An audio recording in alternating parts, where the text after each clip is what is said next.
استانهای هم جوار اومدن، از آذربایجان غربی، از اردبیل، از زنجان، همینطور از شهرهای دیگه و از همه عزیزانی که دل در گرو این شهدا داشتند و دارند، از اونها هم قدردانی کنم و قدردانی اصلی مربوط به شما مردم عزیز هستید که با این حضور انبوه و گستردتون بدرقه‌ای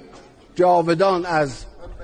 خدمتگزاران خود به عمل آوردید تا بدانند، همگان بدانند که رابطه مسئولین و رابطه این شخص، این رئیس جمهور عزیز و این شهدا با مردم یک رابطه ناگسستنی بوده است و ناگسستنی هست. اونها در دل مردم جا داشتند و در دل مردم هستند. به حول قوه الهی راه این شهیدان پرفروغ ادامه پیدا خواهد کرد و هرگز اخلالی نخواهد بود و ما فراموش نمی کنیم تمام آن دقایق و لحظاتی رو که با این سید بزرگوار در خدمتشون بودیم.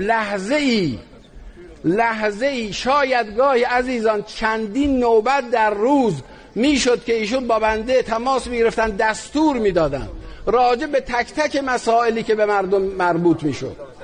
و تمام مسائل مردم رو خودشون مستقلاً دنبال میکردن. یک لحظه از اینکه خدمت به مردم فارغ نشدن و همواره در این بودند و این خصوصیت مشترک همه این شهدای بزرگ بود.